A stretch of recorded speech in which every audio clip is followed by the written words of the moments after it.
Good morning mula dito sa The Hague, Netherlands. Kumusta kayong lahat?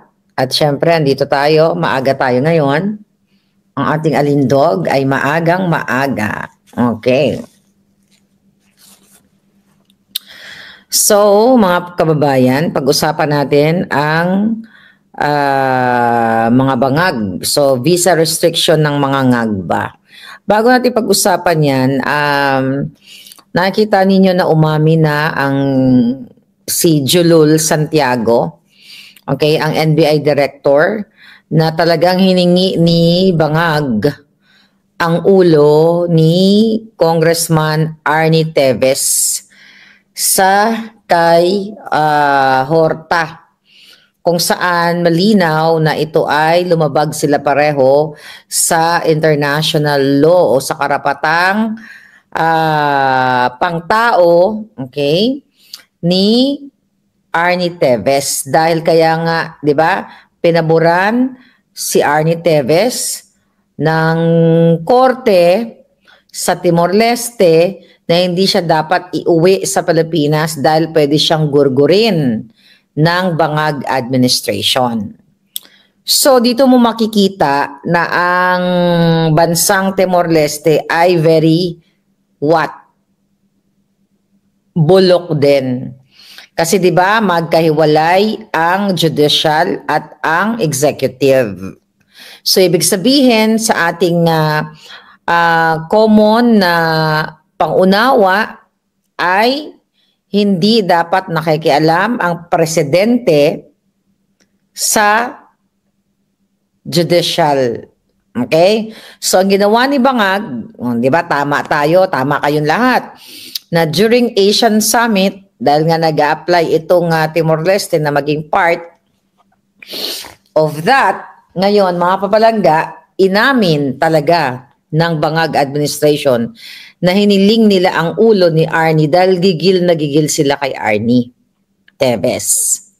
Ginawa ng mga abogado ni Arnie Teves, kasi yan si Attorney Topacio, ang lahat ng legal revenue avenue, muntik na mag-revenue, okay, or legal avenue o remedies, yung palang ibig ko sabihin, para dumaan sila sa tamang proseso dahil nga si Arnie Teves ay tinamnan, according to him, yung mga kaso na siya ay gumurgur ay hindi naman pa napapatunayan sa hukom.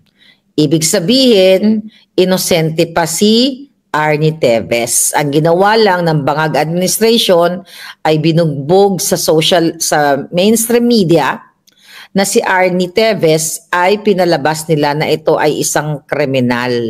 Hindi pa po nalilitis si Arnie Teves sa kahit anong hukom. Pero pinalabas na nila na masamang tao si Arnie. Pero ang totoo, ang ginawa ni Bangag ay nilabag niya ang international law. I think nabanggit yan ni Attorney Topacio at ni Attorney Harry Roque. Malinaw na ito ay political persecution. Hindi nila, dahil nga may interest, itong si Horta, ipinagkanulo niya yung ulo ni Arnie Teves sa naglalaway na mga demonyo sa Pilipinas katulad ni Bangag at ni Liza Tanas.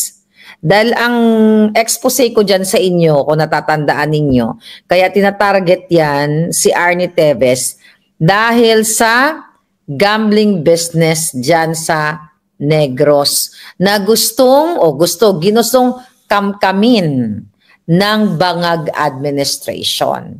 Kaya gumawa sila ng mga iba't ibang krimen. Okay?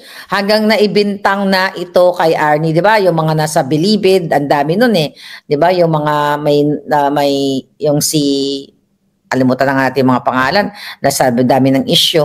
Pero mga kababayan, malinaw sa sikat ng araw na talagang ang Bangag administration ay yung pattern ng ginagawa nilang pangingidnap, pangbabribe, pag-extract, 'di ba? Okay, simulan natin mga kababayan. May pattern eh. Bago pa umupo si Bangag Jr. at si Liza Tanas, meron na silang pinadukot, ulitin ko, na 2 minor de edad na anak ni Sheena at ni Francis Lloyd Tichua na ka-business partner ni Bangag at ni Liza Tanas according to Sheena. At may mga ebidensya yan. Hindi pa umuupo si Bangag, nakipagsabuatan na siya kay Teddy Boy Locsin Jr., si Liza Tanas, di ba? At si Maria Lourdes Barcelon para dukutin ang 2 bata at ilayo sa kanilang ina na si Sheena. At itong si Sheena ay nakakuha ng asylum dito sa Belgium. Okay? Yan yung unang nangyari. Ano yung pangalawang nangyari? Sino yung pinakidnap?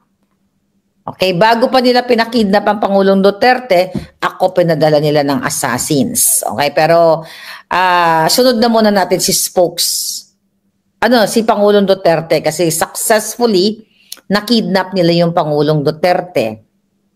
Lumabag din sila sa karapatang pantao ni Pangulong Duterte.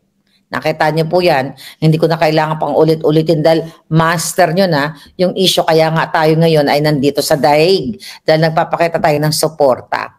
Then now, Arnie Teves.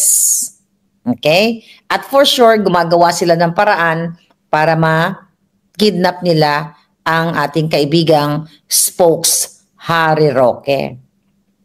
At diba ako, tinakot-takot din. Hi, Princess Maui Palangga. So, tinakot-takot, sinindak-sindak ako ni Santiago na gagawin nila ang lahat. Di ba? They will hunt me down kahit nasa Amerika ako. At wag daw ako pakakasigurado dahil kahit nasa Amerika ako, ay hindi ako ligtas. Threat yan. At sabi ni Santiago, kapag puno na ang salop, dapat nang kalusin. Meaning, dapat na akong gurgurin. Hindi naman literal yon na sa salop ng bigas, kakalusin mo. Ang ibig sabihin nun sa kasalitang kanto o sa ating mga Pilipino, kahit sa mga pelikula, kapag puno na, pelikula ni Fernando po, pag puno na ang salop, ay dapat ka nang gurgurin. Yon. Sinabi ko sa inyo na nireport ko na yan mga hinayupak na yan sa FBI. Alright? Now, okay, ano nangyayari? Hindi ba malinaw lahat? Sabi ni Gia de Vinegracia, si VP Sara, iyon na nga. Sunod-sunod na nga tayong huhulihin or tatamnan ng kaso. Well, una muna, gusto ko lang i-highlight yung pagtatanim, yung nabasa ko kasi yung, what do you call it? Yung mugshot ni Arnie, 10 counts of gurgur, X counts of this, of that. Okay? It's the same thing na ginawa kay Harry, ginawa kay Maharlika, na mayroong, sabi ko nga, 7 warrant of arrest at iba-ibang fabricated crime na ginawa nila sa akin. Yan din ang ginagawa kay Arnie Teves. Yan ang ginawa kay Pangulong Duterte, iba di ba? Sabi ko nga si Arnie, gusto nilang litisin dyan sa loob ng Pilipinas. Samantalang si PRRD, kinidnap nila at inilagay dito sa dahig. Now, mga kababayan, I don't know kung hanggang saan ito mga bangag na ito, pero napakaganda dahil kayo ay, naninindigan at sumasama kayo sa labang ito. Excuse me. So, ngayon, okay, kahapon pala, ang daming natin mga nakakausap na mga palangga, sila Ate Joy, okay? Lahat kayo dyan kahapon na hindi nyo binibitawan ang suporta kay PRRD. Because of you guys, talagang lumalakas ang ating laban sa mga bangag na ito. So ngayon, ito po lahat ay political persecution. Sa group chat namin ng mga vloggers, pinadalhan na naman ng bagong supina. Maui, nakatanggap ka ba ng supina? Ako kasi hindi. Wala pa silang, di ba? Although kasama ako doon sa 39 something, hindi na 40 39, 30 plus vloggers na Duterte-aligned vloggers or Duterte supporters or anti-bangag vloggers. Pinadala na naman ang ating mga palanggang vloggers, halos lahat sa kanila. Ngayon, sabi ni Eddie, mag-ingat ka, baka kidnapin ka ni Lisa Tanas. Ang challenge kasi sa mga buwakan ng inang bangag na gobyernong ito, di ba? Si Julul Santiago, may ipinalabas siya na fake news. Natitignan nila ang anggulo daw sa akin na tax evasion. Di ba may ganon sila? Bobo nga, tax evasion. Excuse me. Di ba? Paano ako magbabayad ng tax sa Pilipinas? Kung unang-una, mga kapalang, yes, Evelyn, si Percy Lapid Ginorgor, alam nyo na yan. Okay? Wala po akong responsibilidad o obligasyon na magbayad ng tax sa Pilipinas. Unang-una, mga kababayan, ang aking tirahan ay nasa Amerika na. Ever since nung ako ay dumating ng Amerika, dito na po ako nagbabayad ng taxes ko. So, ganyan ka sinungaling. Ginagawa kayong tanga ng bangag administration. The same thing na ginagawa kayong sinungaling ni Remulla nung nagpakalat siya ng fake news na sinasabi niya na si Attorney Harry Roque ay may 2 o 3 passport na valid. Mga kababayan, ang hilig talaga magpakalat ng fake news ni Lisa Tanas through Remulla. Bakit kamo? Isang click lang po yan sa immigration kung sila ay nag-usap. Isang tawag lang yan sa immigration. The fact na itong si Remulla ay under supervision, under sa kanya ang immigration. Ano ba naman sana, bago siya pumutak, yung buwaka ng Genemis na yan, na sana kunin na ng lupa, hello, pakicheck nga yung ni Harry dyan. Pero gusto nilang magpakalat ng kasinungalingan para kutsain, i-ridicule, o paniwalain kayo na si Harry Roque ay masamang tao kasi meron 3 passport. And now, ang immigration kinonfirm na isa lang ang pasaporte ni Harry Roque. Sino ngayon ang fake news? Ito'y gusto kayong bilugin, mga kababayan. Ito din yung ginagawa nila, sabi ko nga sa inyo, sa akin.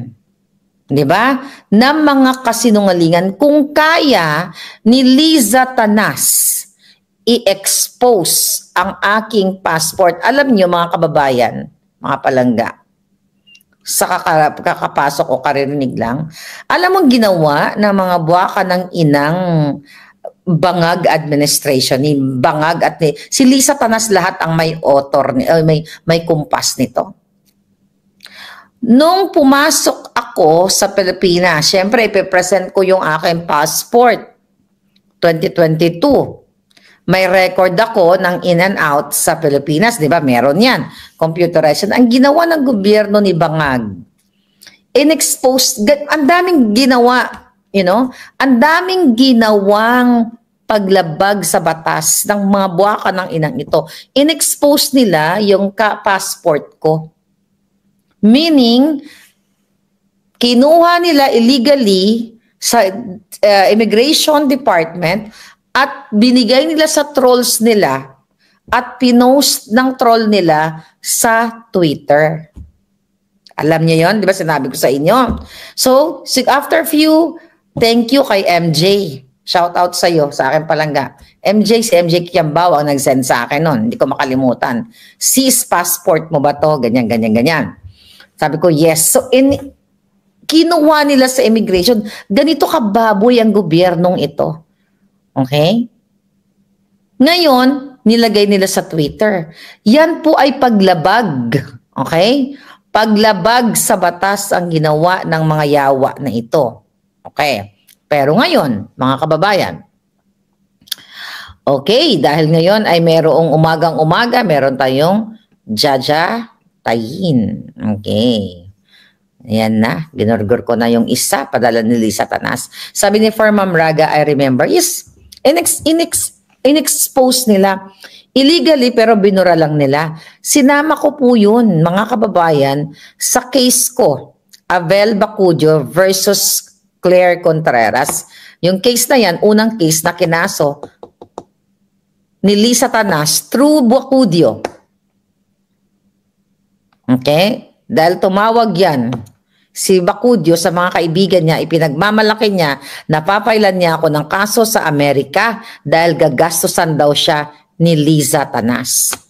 God is good. That case is dismissed with prejudice. Pero yung passport ko na pinadukot ni Lisa Tanas sa immigration, kasama yan sa exhibit ko.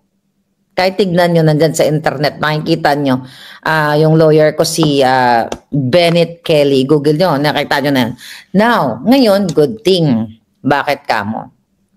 Okay?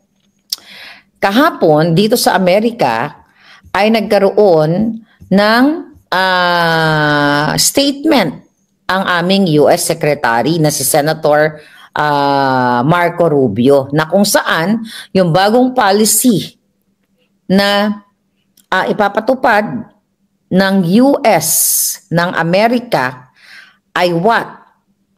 Para pigilan or ika-cancel nila yung passport ng mga foreigners o yung mga sindikatong katulad ng mga bangag na nanggigipit sa mga kritikong katulad ko. Okay? Wait. Nawala ako. Nandiyan pa ba ako? Akala ko nawala na ako. Alright? So ngayon, mga kababayan, alright. So ngayon yan ang bagong polisiya dito sa Amerika. And thank you sa aming Secretary of State. Sabi ko nga kahapon bisibisihan na ako. Siguro baka nabasa na nila yung aking letter sa, you know, di ba sinabi ko sa inyo na sinulatan ko yung White House? Ba yun? Di ba sinabi ko sa inyo? May mga na-forward tayo mga mensahe. So ngayon, marami tayong i-forward na mga mensahe. Ngayon, mga kababayan, itong bagong policy ng Amerika na hindi papayagan ng US government nagigipitin ng mga politicians abroad. Hindi na kasi Pilipinas Merong kasi yung forensic expert na nag-authenticate ng pulboronic video ni Bangag. Meron din siyang kinuwento sa akin na may case, mayroon siyang kliyente na ginigipit din somewhere from hindi ako nagkakamali, Africa ba? Basta somewhere there. Okay? So ngayon, yun ngayon ang magandang policy ng Amerika dahil babawian o ika-cancel ang US visa ng mga politiko, ng mga foreigners. Okay? Not only Filipino, China, or wherever, mga palangga, kapag sila ay napatunayan na sinusuppress ang karapatan ko, karapatan ng isang Amerikano, right? Na pinipigilan yung freedom of expression, lalo na sa mga posting sa online. So ano mangyayari mga palangga? Yung mga nagsasampa ng mga kaso, sino yung mga foreigners na yon? Etong mga sindikato, sino-sino yon? Alam nyo na yon. Kung sino-sino ang mga bangag. Mga kaalyado ni Bangag na nagsampa ng kaso sa akin. Na mga walang pera, dating nang lilimahid, pero dahil marami nang nakamkam, sa kaba ng bayan, kaya hanggang Amerika, nakagsispend sila ng millions and millions of taxpayers' money para manggipit. So, tignan natin ngayon. Ngayon, kasi ang dami, hindi lang pala ako ang binibiktima ng mga julul na mga foreigners. Kaya, thank you kay Senator Rubio dahil ang mga, even, di ba, yung katulad ng Facebook, okay? Katulad ng Facebook, kinakausap ng COMELEC na harangan, mga kababayan, harangan ang mga posting ko. Posting ko. Okay? Ayan natin. Pinakita ko na sa inyo, I think pinagdan ni Attorney Glenn, di ba? Yung posting tungkol sa Pandaraya, merong nakalagay doon na ni-request ng COMELEC na huwag ipalabas sa Pilipinas yung mga videos ko. Particularly, yung video namin ni Attorney Glenn Chong na ine-expose niya ang Pandaraya.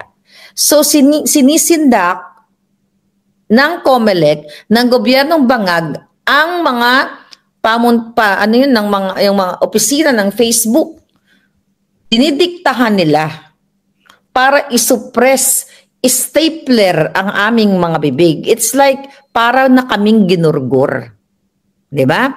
Para na kaming ginurgur. Yan po ang bagong polisiya ngayon na tinututukan ng US government. Kasi napaka taas ang level ng protection ng freedom of speech dito sa Amerika.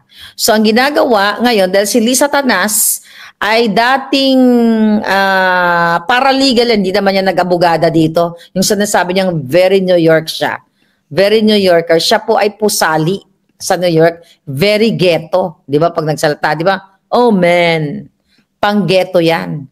Pang pusali yung mga ganyang terminology, lalo na kung ikaw ay orangutang na nakatulad niya. Maintindihan mo pa kung ang nagsasalita ng oh man.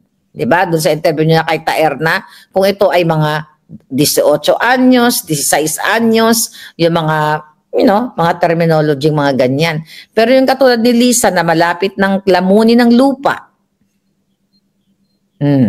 yan ay what? Mga kababayan, okay? Yan ay isang kadugyutan. Ngayon, okay. Ano ang tawag dito? Ano ang magandang balita doon? So, katulad ng ginawa ni Lolo Trump para isanction ang mga ICC mga tiwali. ICC what do you call it? Officials, di ba? Sinanction ang kanilang mga properties sa Amerika. Recent lang yan. So, dito naman sa bago, kaya this is really exciting.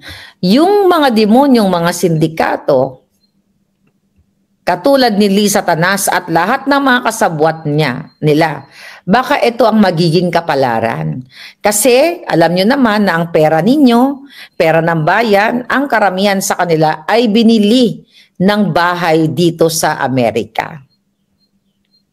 Ngayon, ito ang hamon ko sa lahat ng mga palangga ko na may alam na mga kabarkada ni Bangag. Ngayon na mga nakaupo na kung sila ba ay may nabili ng bahay dito, mag-send kayo ng ebidensya sa akin. Andyan ang email natin. Okay? Maharlika, ano ba ang email natin? Maharlika Network, okay, at protonmail.com at Balitang Maharlika.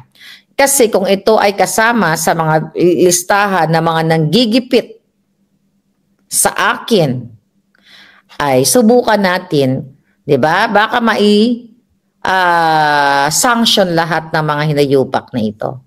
Dahil talagang hanggang dito ginagamit ni Lisa Tanas, ni Bangag Jr. ang milyon-milyong pera ninyo para gipitin lang si Maharlika. Okay? Ang sinasabi ni Rubio, mga kababayan, na kailangan protektahan ang what? Ang freedom of speech ng mga Amerikano, okay, sa social media o sa digital space. Dapat hindi pwedeng itong mga ma-impluwensang sindikato ay makakapanggipit, makakapangharas sa Amerika. At hindi yan papayagan sa panahon ni Trump at ni Rubio. Ang sinasabi ni Rubio, kung sino man ang mga kritiko na ito like me na nagsasalita laban sa mga katiwalian, let's say ng mga bangag, administration. So, ibig sabihin, hindi nila pwedeng gawin ang ginagawa nila ngayon. Although sa case ko ay nilalabanan ko sila. Diba? Alam nyo yan. Nilalabanan ko sila. Ngayon, kailangan protektahan ng gobyerno ng Amerika ang kanilang taong bayan. Ipagtatanggol ng gobyerno ng Amerika ang katulad ni Maharlika. Ngayon, ang sinasabi, even yung mga kritisismo namin na based sa Amerika, kami ay based sa Amerika, yung mga kritisismo na ginagawa natin, di ba? Well, I think sa US lang ang pinag-uusapan natin, na hinaharas tayo ng mga politikong ito. Ito yung statement ni Rubio ay talagang ito ay intended para sa mga vloggers like me.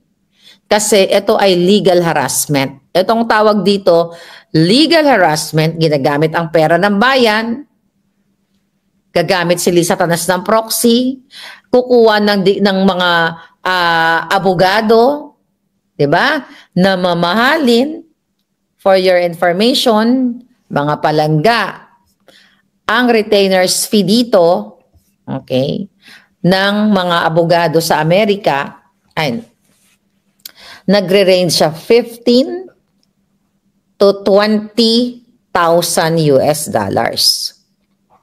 Okay? 20,000, maybe more than that, depende. So kung 4 na kaso ang kinaso ni Lisa Tanas, ilan ang ginastos niya? Maybe more than that sa retainer's fee pa lang. So that's, magbigyan na lang tayo ng ito estimate lang. 80,000 US dollars. Okay? Sa mga binanggit kong kanilang pagnanakaw o involvement ng pagnanakaw ng mga yawa.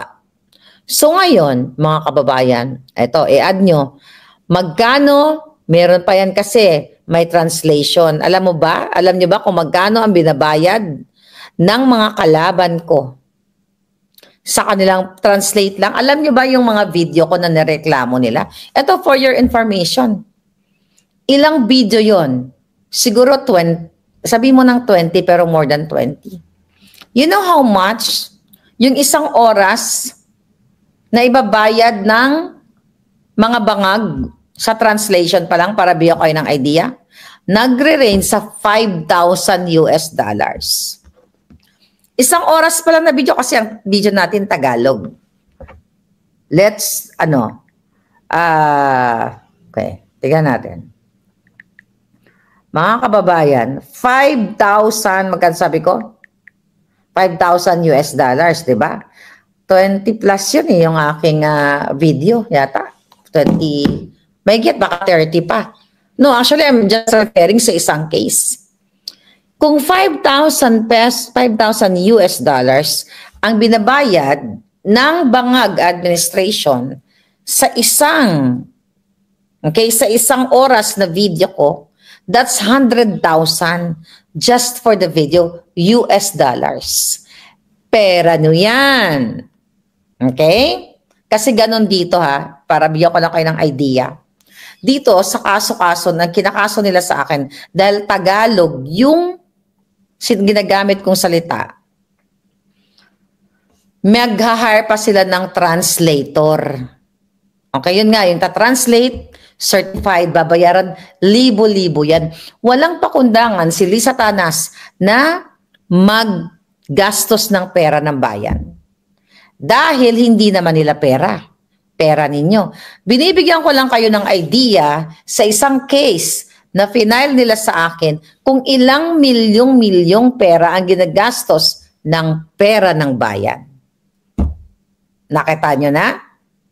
Ngayon, sa panahon ni Rubio, tignan natin kung ano ang development.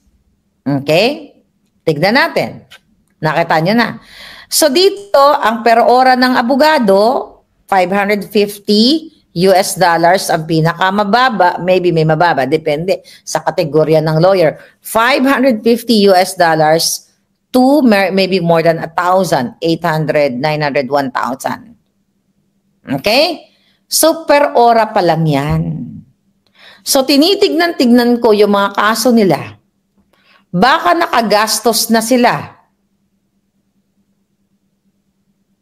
Maybe, kulang-kulang $1 million.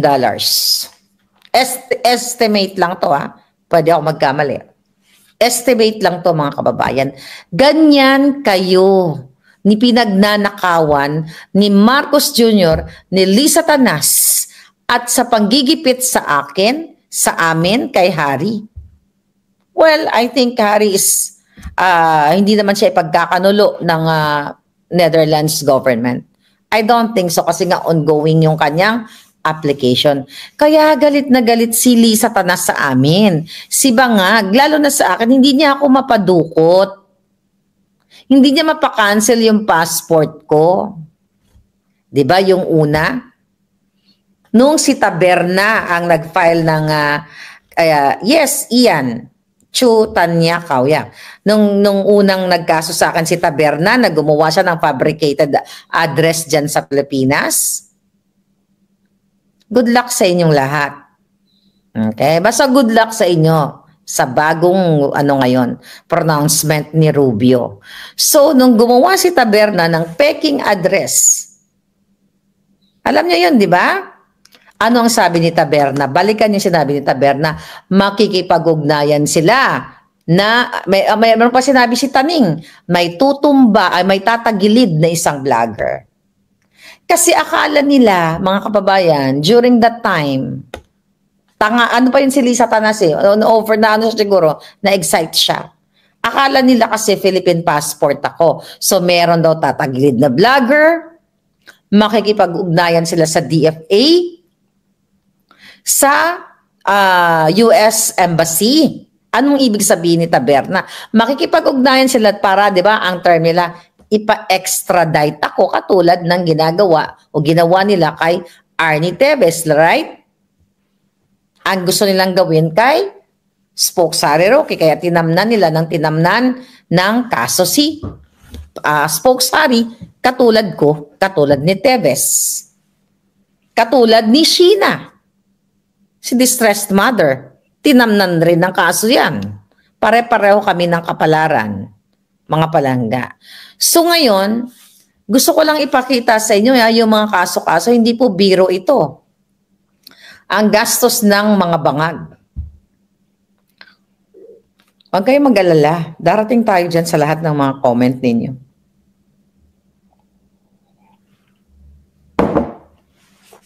So, dahil nga lumalaban ako sa kanila, legally, kaya galit na galit si Lisa Tanas. Kasi gusto nila umiyak ako, magmakaawa, sorry naman, alpot patutot butod, bigaon.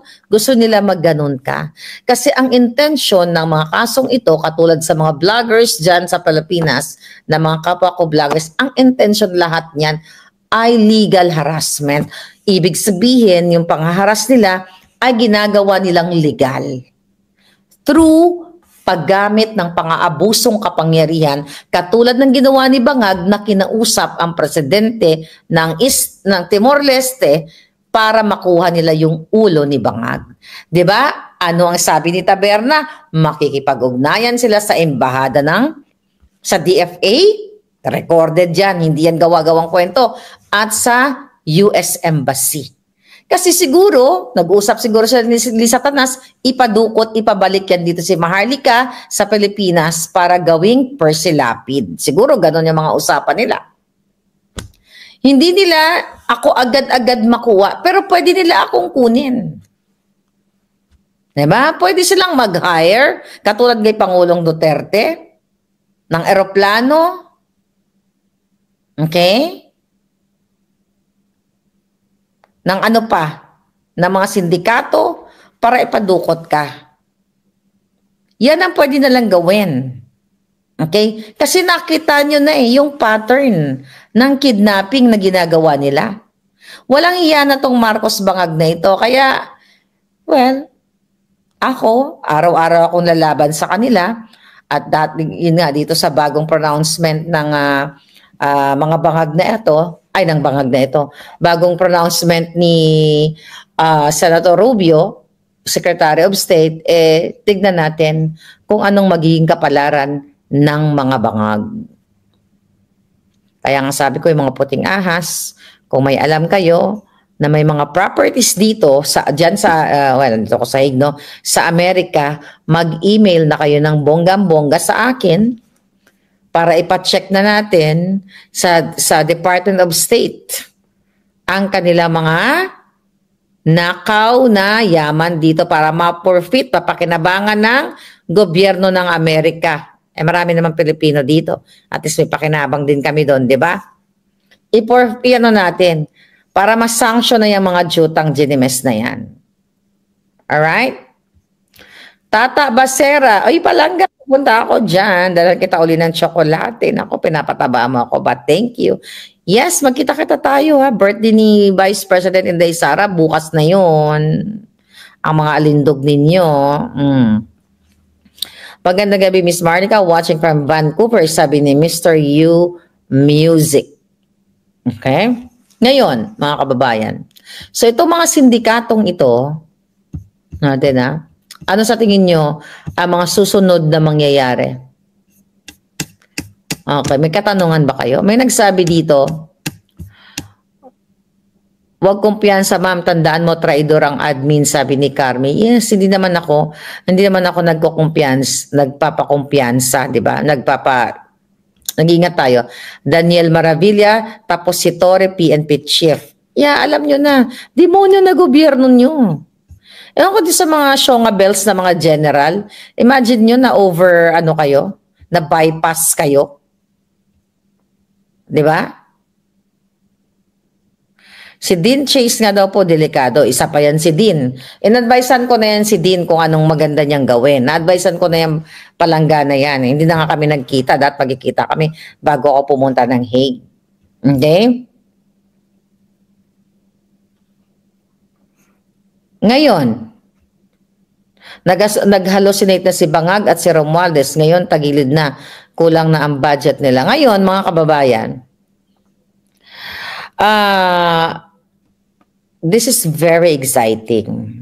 Itong bagong policy ng gobyerno ni Trump, very exciting to. Abangan nyo ang mga susunod na kabanata kung ano ang magaganap dito sa mga bangag. Hanggang kailan manggigipit ang mga bangag kay Maharlika? Lalo na kasi I'm talking sa Amerika, no? Marami tayong ginigipit. Sa Canada, may ginipit sila, di ba? May taga-Canada na tinakot-takot ni Santiago. Sabi ni Channel 167, hello palangga, you're there. Nagpa-follow ako sa'yo, mag-update ka pa. Follow kay palangga. Yes, ano sabi niya? Nagpagdalabas si Mangga kay PRRD, hindi pa nakapasok yon. Yun nga ang malaking katanungan. Makakapasok ba si Mangga sa detention? Kasi ang sabi ni Kaufman ay relatives lang, di ba? So, tignan natin kung makakapasok si Mangga. So, ang tanong ninyo, anong gagawin ko kay Mangga pag nakita ko? Yan ba tanong nyo? Ano gagawin ko kay Aimee pag nakita ko? Anong gusto niyong sabihin ko sa kanya? Okay. Pag nakita kami, may sabihin ako sa kanya. Tignan natin kung magkikita kami. Pero syempre, magiging what? Scripted yan. Talagang attack dog nila. Okay. Sino? Mr. Yu. Sunod-sunod ang pagpapromote kay Remulla. Oo, yung si Clarissa Taratara. Fuck you daw, sabi ni El dyan. Okay, anong gusto nyong itanong ko? Sige, baka magkita kami. Anong gusto nyong itanong ko? Ano sabi niya? Bigyan ng isang barangay na sampal. Hindi natin pwede sampalin yan palangga. Diyan ako makukulong pag sinampal ko siya. Loko ka. Hindi natin bibigyan niya ng sampal. Alright? Kailangan ni Amy i-confirm na adik ang kailan i-confirm ni Amy na adjudictus ang kapatid niya. Sabi ni Palangga Cotton Fin. Yan nga. Itatanong natin sa kanya yan. Pwede natin itanong yan. Sabihin ko, tanong ng bayan. Okay? Isama niya si PRRD pag-uwi. Oh, I don't think so. Wala siyang power na ganyan. Walang power si Amy. Pagpunta niya doon, bibit-bitin niya si PRRD. Believe na tayo kung kaya niyang kidnapin si PRRD sa loob ng ICC. Of course, gusto natin may uwi ang PRRD. Di ba? Selma ang loko ka. Ay, nako. Anong sadya niya doon sa dahig? Okay, analyze natin. Well, ako nakikita ko sa mga picture niya, optics yan. Okay, pero ako naman, sabi ko nga, hindi naman natin pwedeng pagalitan yung ating presidenteng Sara Duterte dahil, soon, magiging presidente na yan. Hindi na natin siya pwedeng pagalitan. Diba? Katulad ng sinabi ko dun sa dalawang palangga ko, nang bumoto kay Bam at bumoto kay Mangga, tinatanong nila kung magagalit daw ba ako sa kanila. Sabi ko, ba't naman ako magagalit? Hindi nga ako nagalit dun sa dalawa kong kaibigan, tapos magagalit tayo kay Inday Sara dahil sinuportahan niya si Mangga. Diskarte niya yon. May diskarte siya. Abangan natin kung anong diskarte niya. Ngayon, itong si Amy, okay, dahil mortal yan, nakaaway ni Lisa Tanas. Tignan natin, dahil napagbigyan, napagbigyan based dun sa huling election, na re-elect ang lola ninyo, tignan natin kung sincere ba siya sa kanyang pakikipagkaibigan kay Inday Sara at kung sincere siya na mapanagot niya ang kanyang kapatid. Kasi sabi niya nga, ano ba sabi ni Inday Sara dyan? Si Marcos Bangag, ang kapatid ni Amy, ang nagbasbas ang dahilan kung bakit si PRRD ay nasa loob ng ICC. So ako naman, tignan natin. Sabi ni Ruby Quizon, please ask kay Mangga, pwede niya ba ipa-impeach si Bangag? Actually, sinabi ko yan, di ba? Pwede nga siya mag-umpisa ng impeachment. Di ba? Complaint laban kay Bangag. Right, ever since hindi na nag-uusap si Manang at Lisa Tanas, sabi ni Crazy Books, alam ko yan. Pero kasi ang issue dito, Palangga, yung kapatid niya, na alam niya na inutil, di ba? Chino Merabueno, thank you very much. Inutil pero inililigtas niya. Kaya naman tayo gigil sa kanya. Pero tignan natin kung ano yung kanilang game. Okay? Ano ba gagawin ni Amy? Magpipresent ba siya ng Senate, yung wala pa naman silang resolution, di ba? Yung minutes ng meeting, nung Senate inquiry o Senate hearing, hindi natin alam. Okay? So, tignan natin kung hanggang saan ang optics ni Amy. Sabi ni Cheryl, blood is thicker than water. I know, Palangga. Alright? Alam na alam natin yan. Kaya mahirap magtiwala. Pero sabi ko nga, ayaan natin si Inday Sara. Siguro naman, hindi na yan magpapabudol muli. Diba? So, tignan natin. Pero hindi natin pwedeng sampalin si Amy. Channel 167. Hindi siya pwedeng sampalin. Okay? Ang tanong, makikipag-usap ba ako sa kanya? Ang tanong kasi ganito, makikipag-usap ba siya sa akin? Siguro yun yung tanong. Kasi para feeler naman tayo, ay naku, ayoko siyang kausapin. Diba? Kung ayaw niya rin pala akong kausapin, diba? So, tignan natin kung ano magaganap sa birthday ni Inday Sara. Basta tayo, ay doon tayo sa peaceful and civil way of dealing traitors. Okay? Or dealing people. Now, what? Ano to? Sabi ganon, Miss Marlica, totoo bang ni-request ni PRRD, sabi ni Susan, na makita si Mangga? No. Wala akong, nandito na ako, no? Wala akong, sino nagsabi nun na ni-request si PRRD? Baka si Amy ang nagre-request. Hello? May nagsabi ba na vlogger na gano'n? I don't think so. Walang na-request. Walang na-request. Kasi nakausap ko yung brother ni ni PRRD. Nag-usap kami. May nag-send dyan. Sayang, hindi pa pala ako nag-post ng picture. First night, when was that? 2 nights ago, nakita kami ni Kuya Bong dun sa isang party. Na-invite kami ni Reggie. Reggie, shout out sa'yo. Ako, pinakain kami. Sarap ng mga lutong bahay. Talagang bongga. So, nag-usap kami ni Kuya Bong. Tinanong ko siya kung anong house of PRRD. Ayun, sabi niya ng ganon. Talagang maganda yung kondisyon ni PRRD. Yun ang sinasabi niya. Ang sinabi lang niya sa akin na minention niya kung sino yung mga nandito, like si Amy. Pero hindi niya sinabi na nire-request. Dapat sinabi niya yon. Walang ganun. Ang daming witness doon Nag-usap kami, nagkakainan kami. Andun si Spokesari Roque at marami pang iba. Walang ganun. Ewan ko kung saan, I don't know kung saan ang galing yan. So kung may nagsabi man yan, baka katang isip. I don't know. Alam niyo naman ang mga optics, di ba? Optics ni... Pero huwag kayong mag-alala. Iko-confirm natin yan. Okay, pero kasi yung last kasi na nag-visit kay Pangulong Duterte, si Kuya Bong yung kapatid niya. So, hindi ko narinig yung mga ganyang eksena. Nag-freeze na naman tayo. Baka may dinalang documents si Mangga para makatulong sa kaso ni Tatay Digong, sabi ni Enting. Possible yon. Pero ang ginagawa kasi ni Amy, syempre,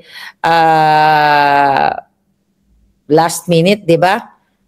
Sinuportahan siya ni Inday Sara at kayo naman, yung iba sa inyo, bumoto. Nabudol kayo, di ba? Pabudol muli kayo. So, wala tayong magagawa dyan. Freedom nyo yan. Or I don't know, kung nakakaduda nga yung, di ba? Yung election dahil may pandaraya. So, hindi ka natin alam kung talaga ba nanalo si Mangga. But ganun pa man, okay, kailangan i-push ni Atty. Glenn Chong, nila Atty. Vic, nila Atty. Respicio, lahat ng mga magagaling, Atty. Lambino, Duterte 10, Duterte 7, lahat kayo dyan. Kailangan pagtulungan nyo yan, i-push nyo yan, napanagutin nyo si George Garcia. Dahil mismo ako, kitang-kita nyo, pinost ni Atty. Glenn Chong, sinend ko sa kanya, na nire-restrict ang,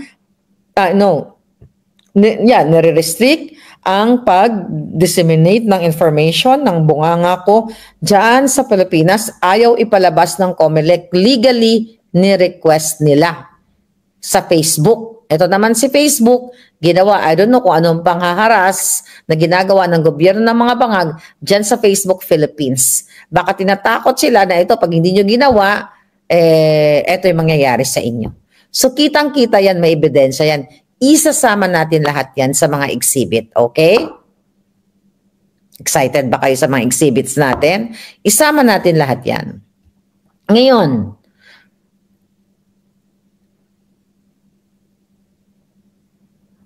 ipalit si Amy kay PRRD. Maganda yan. Sabi ni Ruby Castillo, ipalit si Amy kay PRRD sa detention. I think may sinabi si Kuya. Ay, hindi ko pala pwedeng sabihin kasi ayoko siya pangunahan. Actually, si Kuya Bong may message kay Amy. Pero hindi ko pwedeng i-share sa inyo.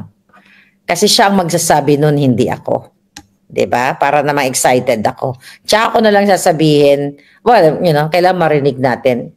Okay? So, ang tagal, ilang oras kami nagchikahan. So, wala akong narinig na ganyan.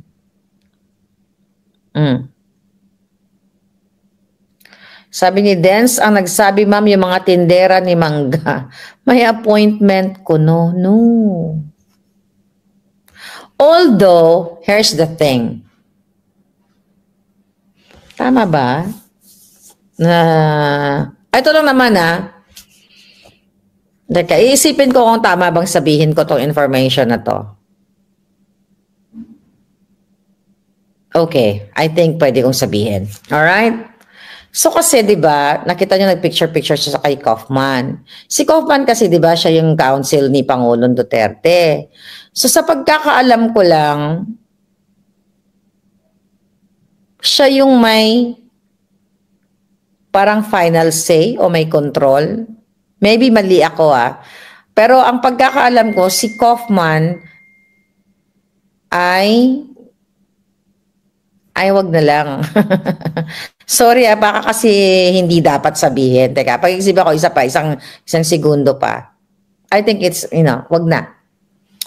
Wag na. Sabi ng isipan ko, baka magkamali ako, wag ko na lang sabihin. Abangan na lang natin. Kung magkakaroon siya ng appointment, edi good for her. 'Di ba?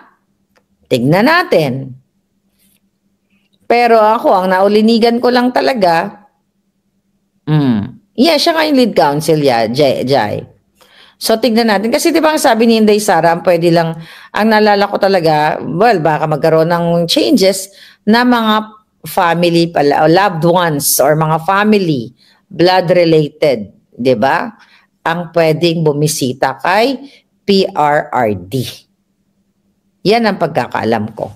So, yung appointment ni Mangga, hindi ko alam yan. Alright? Ano to? Dali lang. Dali lang. Tingnan natin to. May pumasok Okay. Ano to?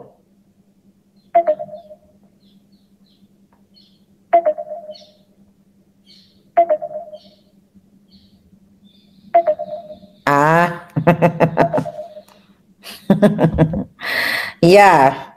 So, tignan natin. Okay, may nag-text sa akin galing sa loob ng ICC, no? Charing lang. Basta eto lang gusto kong sabihin sa inyo.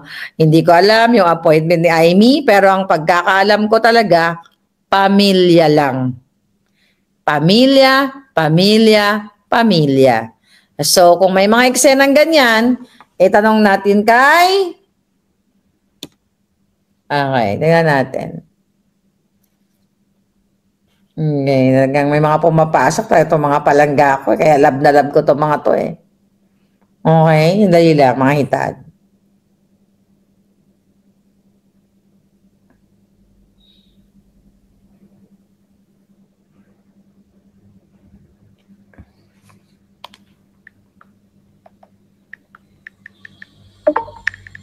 Okay. Buti na lang hindi ko sinabi. Okay?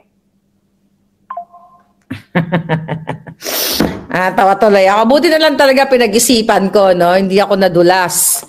Okay? Basta yun lang yun. Okay? Yun yung so far. Ano bang naulinigan nyo? Baka hindi ko alam. Kasi alam nyo dito, exciting dito sa The Hague. Ang daming chika boom boom. Ang daming chika boom boom. Ang ganda ng mga pangyayari. Sobrang bongga. Ay, nako, Pero pumunta kayo dito palangga. Pero ako naman, mga kababayan, kahapon ngarag ako. Actually, di pa ako natutulog kasi nagkwentuhan kami dito, no? Actually, sila lang pala. Ako kasi nagtatrabaho ako. Alam mo naman, kahit na malayo, kailangan ko magtrabaho. So, may mga tinapos ako ng bonggang-boga. Sabi ko, dyan na lang muna kayo, mag-chika boom boom kayo. At ako'y maghahanap buhay muna. So, kaya, yan. So far, nagawa ko na naman yung task ko din. I'm good. Alright? Kaya nagyaw-yaw ako. So, ngayon, actually, meron kaming lakad. Anong oras na ba? Oh my God! Meron kaming lakad. Alas 7 na ng umaga. Punta kayo bukas magkita-kita tayo.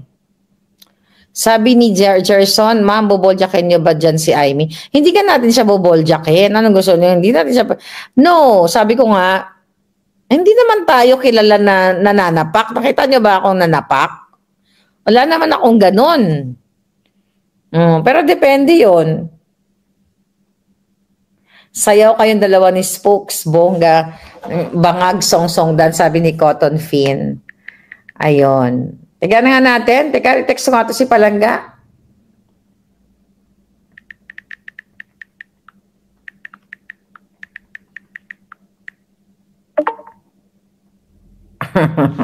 Ngayon, kumusta si Mangga, ma'am? Excited over the US case ni Lisa Tanas. Okay, sabi ni Selma Ang. Tignan natin yung tungkol kay Mangga. Dami mga palanggingging. Hold muna kayo, baka may breaking news ako sa inyo. Alright. Okay.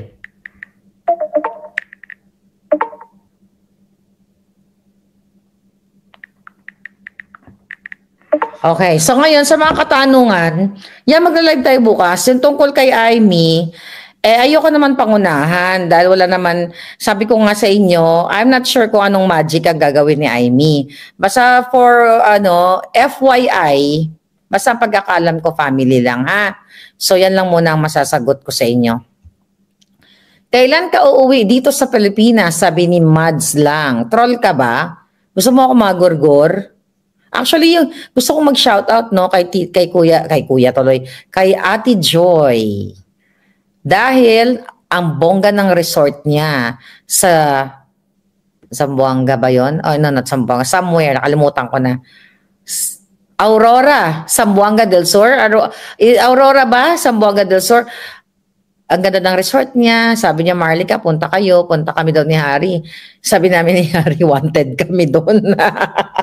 Wanted kami, so tsaka mo na kami imbitahin. Wanted kami sa mga bangag, gugurgurin kami. Palangga, gusto mo ba kaming magurgur? Alright. Allowed si Mangga if purpose of defense evidence submission under Kaufman. No, but naman, hindi naman siya mag-witness. Kung ako titingin, JJ, hindi siya pwedeng pumasok kasi nga family lang. Kung gusto niya mag-present ng evidence, ibigay niya sa kung ano man yung gusto niya, paper, ibigay niya kay Kaufman. Pero tingnan natin anong gawin ni si Inday Sara naman yung BFF niya, hindi naman ako. Diba? Kasi kung ako ang, well, malabo pala yon. So tingnan natin kung ano yung magiging eksena. Okay? Yep. Tsaka unang-una, hindi naman abogado si Aimee. Hindi naman siya legal counsel, isa sa mga counsel ni PRRD. Pero hindi ko talaga alam yan yung tungkol sa na gusto siya makita ni PRRD. Sana PRRD gusto mo rin ako makita. 'Di ba? Sasabay na ako kay Inday Sara, 'di ba? Actually ako na mag-ano kay PRRD, ako na mag-chika boom boom, pwede ako magstay dito. I have like I have 2 months and 1 week to stay. Straight yun Okay? At saka one way ang ticket ko. Wala kaming ticket pabalik. Hindi namin alam kung kailan kami uuwi. Kasi nga gusto ko ako na nga ang kukuha kay PRRD, mag-i-invisible na lang ako. 'Di ba?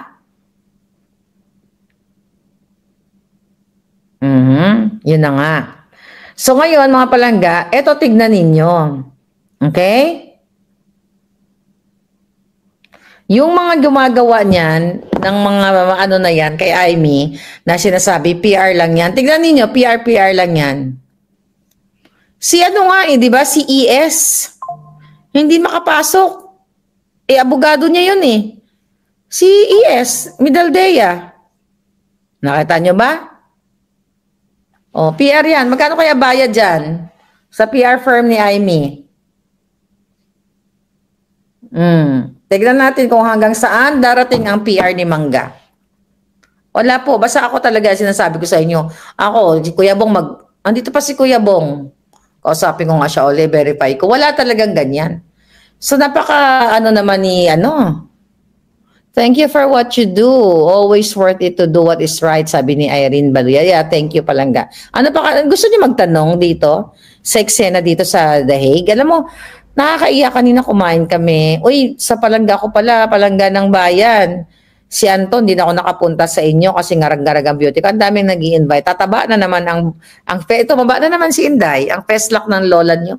Tataba na naman kasi ang dami talagang mga nag-i-invite. Tapos si Tata Basera, dadalan pa ako ng tsokolate. Ay, thank you palangga. Dala niya ako. Ako nga lang nakakaubos ng chocolate palangga kasi yung mga chikiting patrol ko, hindi naman sila mahilig sa tsokolate. Kaya ako lahat lumalapang noon. Diba? Yung mga binibigay niyo, ako lahat lumalapang. Then Scorpion, not true na requested si Mangga. Yeah, yun lang ang pagkakaalam ko. Hindi siya re-request ni Pangulong Duterte. Hindi siya re-request. Okay? Ako gusto ko ma-request. PRRD, kung naririnig mo ako, baka gusto mo ko i-request. Kaso hindi rin ako pwede pumasok dahil na hindi ako pamilya. Unless lang kung magpapa-adapt ako kay kay Inday. Magpapa-adapt ako, di ba? Maganda ako ng legal papers. O, di ba? Pwede siguro ako pumasok. Alright? Ingat sa mga bodyguards ni Mangga. Yeah, mag-ingat talaga tayo. Alright?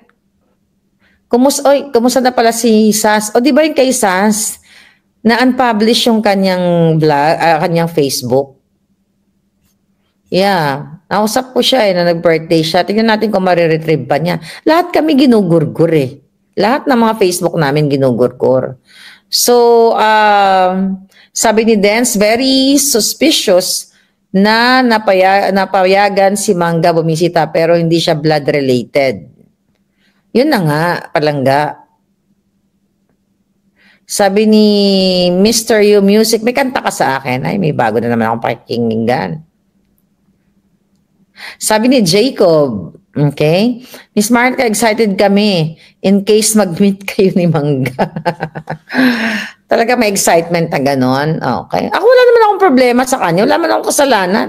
Siya may kasalanan, di ba? Sa bayan, ako wala akong kasalanan sa inyo, ha? Sabi ni LG, after the Unos Marlica, one day everybody will celebrate freedom. I know, I can't wait na ma-feel natin lahat yan.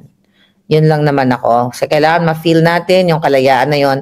Dahil sa ngayon, ay grabe nangyayari sa atin sa Pilipinas. Kawawa kayo dyan.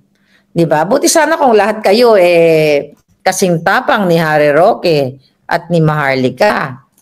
Diba?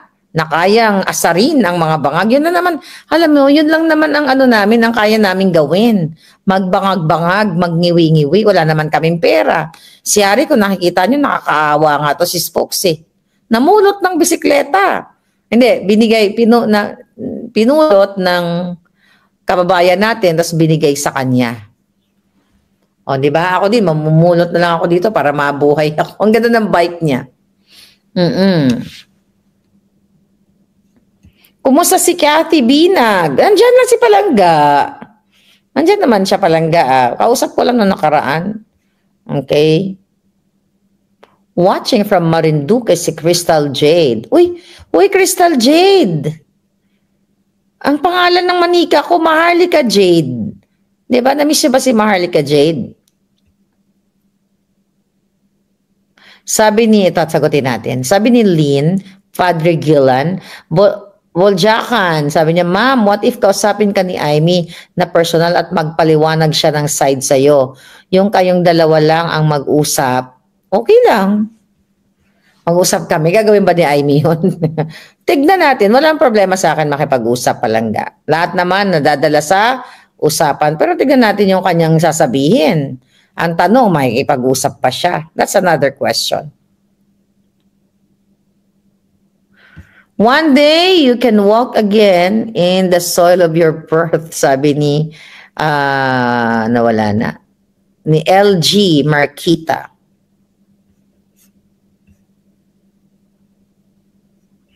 Okay, watching here in Discovery Bay in Hong Kong, si Marlene Manny. Nasaan kayo, madam? Sabi ni Juby, nandito ako, Palangga, sa The Hague. Alright? So I think, yun na lang muna kung wala na kayong mga katanungan. Delikado yun, huwag kang pumayag. Tignan natin. May naman tayo. Mayroon naman akong Navy SEAL. Pupunta ako ng Finland. Baka may gusto mag-invite sa amin. Kasi mag-iikot ako ng Europe eh. Nag-invite eh. Kasi para naman meron naman mag-tour sa amin ng bonggang-bongga. Pupunta kami kami ni Harry kahit saan lang kami hilain eh. Ikutin namin ang buong Europa, magbabas lang kami at saka magti-train. Ba't ang gulo ko dyan, madjoba, parang si Lisa Tanas. Aside nga ako para payat ako. Ay, nako. Anyway, thank you so much sa inyong mga papuri. Joyce Morta, thank you very much. At bibigyan ko ng update. So mamaya, everyday mag-update tayo mula dito sa The Hague. So nandito pa rin ako at sabi ko nga, one-way ticket talaga ang aming kinuha. So, yeah.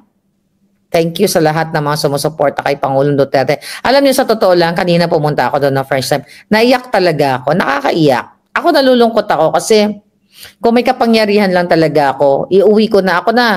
Uwi ko na si PRRD hanggang Hong Kong lang ako, PRRD.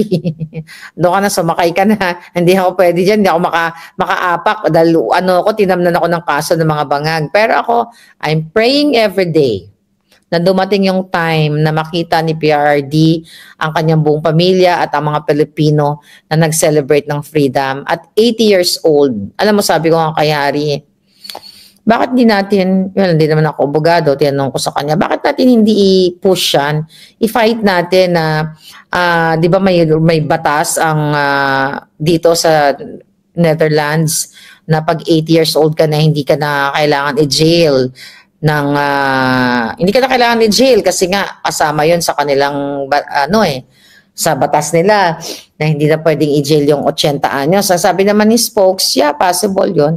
Sabi ko, let's do it. Tingnan natin kung anong legal dyan, remedy. Hindi ko alam eh. Man ako abogado ako na bonggang-bongga, di bongga, di ba? Kaso lang hindi. So nag-aantay lang tayo ng mga legal opinion and reactions ng ating mga kaibigan. But for now, ang pray natin na makauwi talaga at sana makayanan ni PRRD yung loneliness sa loob. Ang hirap ng mag-isa ka sa loob. Naranasan ko maging, mag-isa sa buhay.